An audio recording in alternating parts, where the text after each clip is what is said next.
السلام عليكم. رانا في الطريق رايحين نصلي صلاة الجمعة في المسجد الأعظم، أول صلاة جمعة في المسجد الأعظم إن شاء الله اليوم 1 مارس 2024.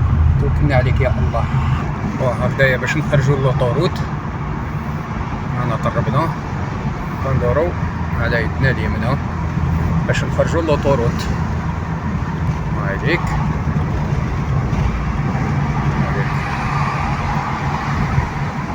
ونوصلوا لثالث أكبر مسجد في العالم، صاحب أطول مئذنة في العالم. أنا خرجنا لوطوروت الطريق السريع اتجاه مسجد الجزائر الأعظم إن شاء الله، أو جامع الجزائر. تابعونا. دروك تبدا تبان المئذنة ديالو، الارتفاع الكبير ديالها يخليها تبان من أبعد نقطة في ضواحي الجزائر العاصمة. وهادو لي درابو كيما كتشوفوا ههم الأعلام هادوما بالمناسبة كان انعقاد القمة السابعة قمة الغاز في الجزائر. أنا في حي الموز لبناني باب الزوار، بالقرب من باب الزوار. على كل حال لبناني تبع المحمدية، والمسجد الأعظم جاي في المحمدية بيان سور. هاي المئذنة ديالو الهيكا بانت، هاي ليك والمسجد الأعظم المئذنة ديالو هنا تبان بشكل واضح. المسجد المئذنة ديالو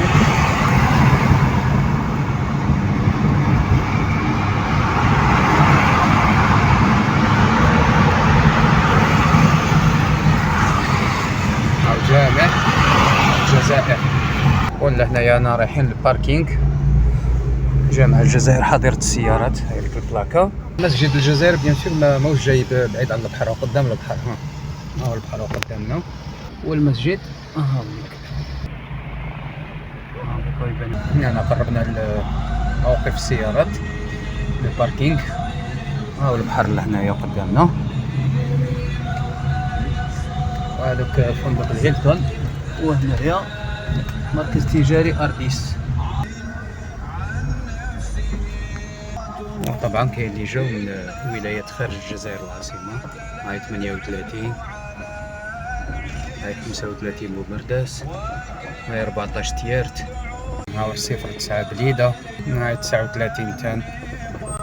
بون رايحين للمسجد. تابعوني. هاو رفع الأذان في هذه اللحظة، يرفع الأذان صلاة الجمعة في المسجد الأعظم. أول مرة الأذان في صلاة الجمعة. عظيم عظيم والله يا فاتح يا خويا العزيز. اش استني بالمون نقولوا خويا العزيز ولا لا خويا العزيز. واش رايك؟ مسؤوليات لا هما من لي بيس. انا نشوفوا لي بيس دارتهم يعني ولاية الجزائر اللي تيوزاو كينقلوا المواطنين لهنايا يوم الجمعة. الحمد لله بإذن الرحمن الرحيم. 120,000 مصلي يا فاتح، نورمالمون نصيبو ان شاء الله. اليوم كيفاش تحس وانت رايح تصلي اول صلاه جمعه في الصلاه؟ نعمه كبيره، نعمه كبيره ما شاء الله. وليدي اسمها مالغري عندك الامتحانات الاختبارات بالحد، بصح فضلت تجي لهنايا ولا لا؟ لا هي لحظه تاريخيه ما لازمش الانسان يفوتها.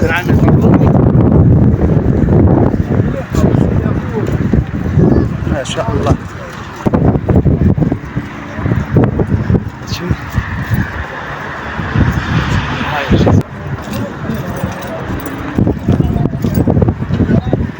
حتى الناس جاو يصليو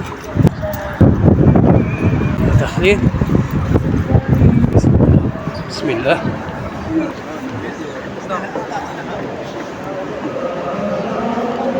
بسم الله. أنا في باحة المسجد الأعظم بالجزائر. هذه التحفة المعمارية.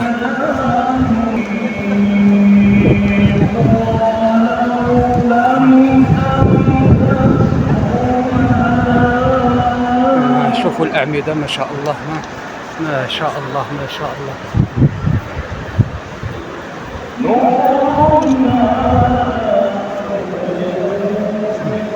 النافورة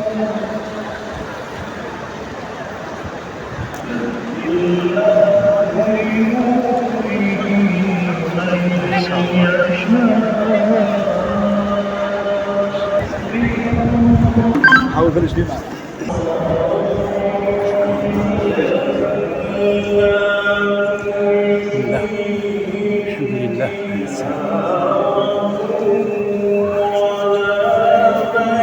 المسجد يتسع ل 120 ألف مصلي. أول صلاة جمعة المسجد الأعظم إن شاء الله.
أشهد أن لا إله إلا الله.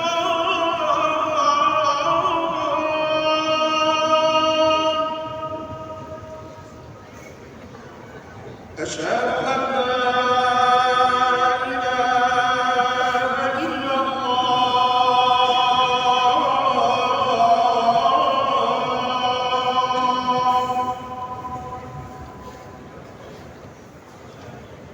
أشهد أن محمدًا رسول الله.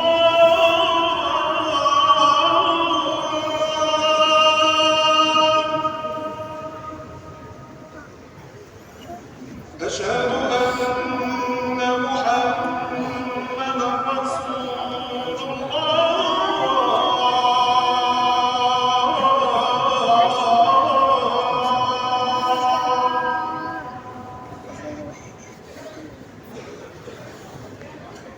حي على الصلاة.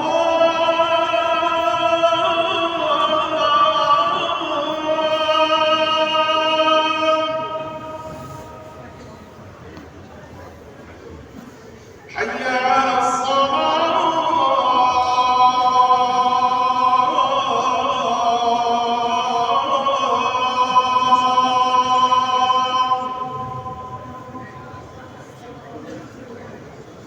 حي على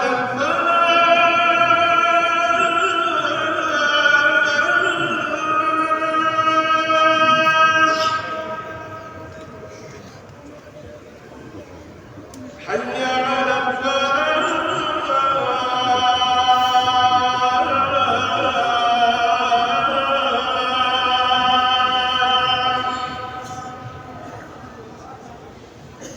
الله أكبر. الله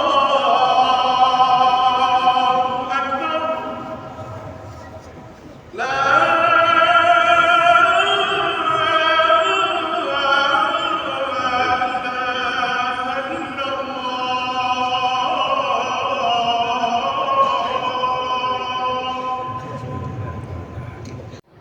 الحمد لله الذي بنعمته تتم الصالحات وبتوفيقه تتحقق المقاصد والغايات. نحمده سبحانه ونستعينه ونستغفره ونستهديه ونتوب إليه ونتوكل عليه، ونعوذ بالله من شرور أنفسنا ومن سيئات أعمالنا. من يهده الله فلا مضل له ومن يضلل فلا هادي له. وقد أخبر رسول الله صلى الله عليه وسلم بأن المساجد رياض الجنة. وفي القرآن الكريم ما يلفت إلى هذا المعنى حين ذكر أن أول بيت أقيم للناس بسم الله هو المسجد الأول في تاريخ البشرية. بني فوق أرض سقطها دماء الشهداء وحلتها حبر العلماء. الأشهر الأولى العوفية البشعة بأرض الحراش القريبة من المحمدية. إنه لوفاء خالص وتجديد للعهد بمن فدوا هذا الوطن بمنارة علوها ارتقاء الشهداء وشموخ المجاهدين والوطنيين. نحن اليوم معاشر المسلمين سعداء بافتتاح هذا الصرح الحضاري الشامخ ليكون بحول الله الجامع لكل أبناء الجزائر بمختلف مكوناتهم وتنوع نسيجهم الثقافي والاجتماعي، يحافظ على مرجعيتهم الدينية ويحصل قيمهم الروحية والوطنية. سبيله الدعوة إلى الله بمنهج الوسطية والاعتدال وهو منهج الإسلام.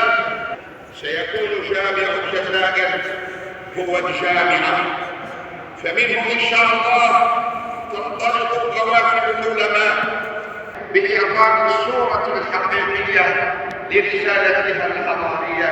حرب الإسلامية، حرب الإبادة الجماعية الدائرة على أرض فلسطين ما هي إلا دليل على ذلك.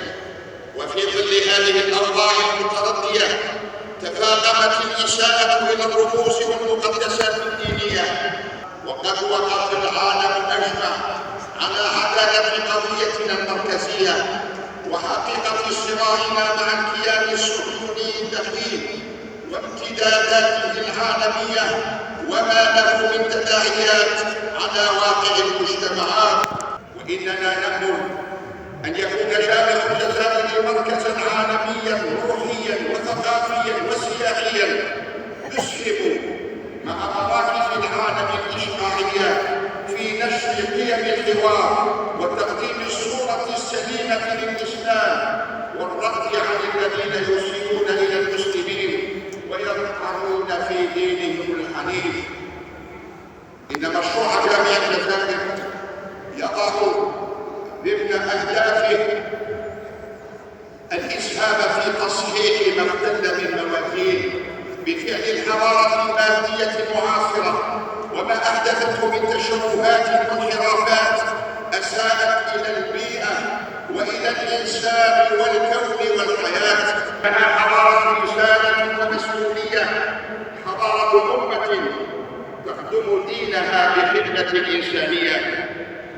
لقد تساءل الإمام عبد الحميد بن باديس رحمه الله أجاب: أعيش للإسلام ولا عدوان إلا على الظالمين. إننا نعيش في عصر أكبر سماته هو أنه عصر تجمعات وتكتلات، وأمتنا هي أجدر الناس بذلك وأحوج ما تكون إلى تحقيق التجمع والتكتل والتوحيد. فاتقوا الله عباد الله، توبوا إلى ربكم واستغفروه وأصلحوا ذات بينكم. اللهم اجعل بلدنا هذا بلدا آمنا مطمئنا سخاء رخاء وسائر بلاد المسلمين. اللهم انصر إخواننا في فلسطين، اللهم اربط على قلوبهم وثبت أقدامهم وانصرهم على عدوك وعدوهم. اللهم أمن خائفهم واكسو عاريهم وأطعم جائعهم. اللهم افتح لهم فتحا مبينا. اللهم انصرهم نصرا عزيزا برحمتك يا ارحم الراحمين. نسالك ربنا لولي امرنا، اللهم يا ربنا وفقه لما تحب وترضى وخذ بناصيته للبر والتقوى. اللهم ارزقه يا ربنا وهيئ له البطانه الصالحه التي تدله على الخير وتذكره به وتعينه عليه.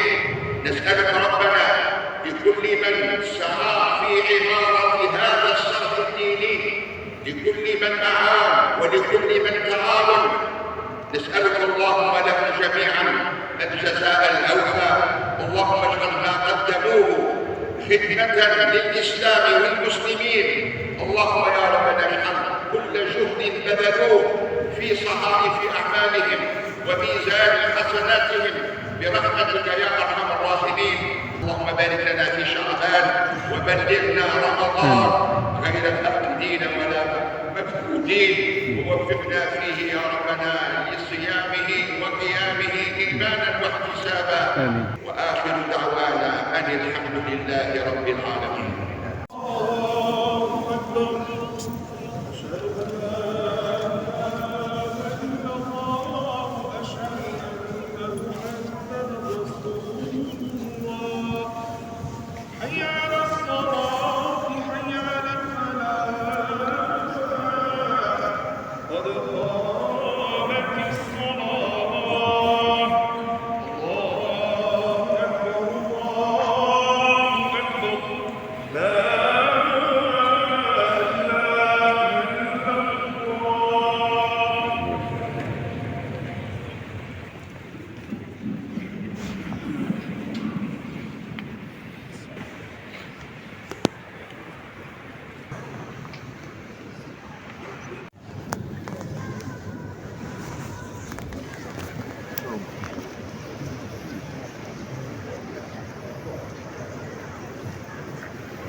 لا راح نصور القهوة احنا نورمال.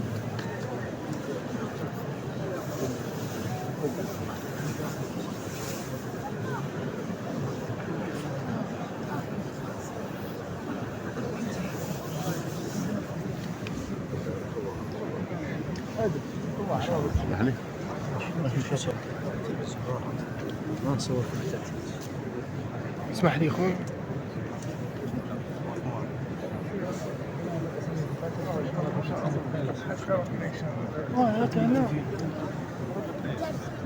دونك السلام عليكم. أنا كملنا صلاة الجمعة، أنا خارجين المسجد الأعظم للجزائر العاصمة. هذا المسجد يتسع لأكثر من 120 ألف مصلي. أنا خارجين يبدأ تبان لنا الهيكل مئذنة.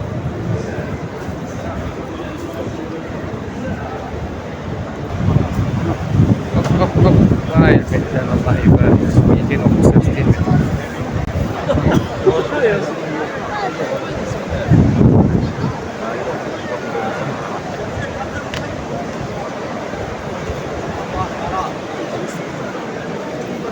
رمضان نتمنى وان شاء الله ربي يسرحانو ويوفق ما رافق وليداتي راهم يقراو امتحانات ان شاء الله يا ربي الله ينجح كاع المسلمين والجزائريين. بارك الله فيك يما. صحة ودار كل عام وانت بخير.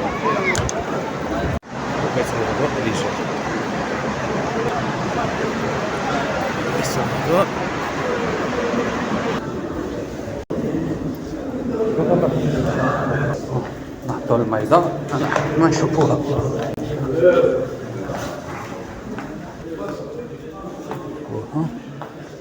وهيك بسم الله الرحمن الرحيم.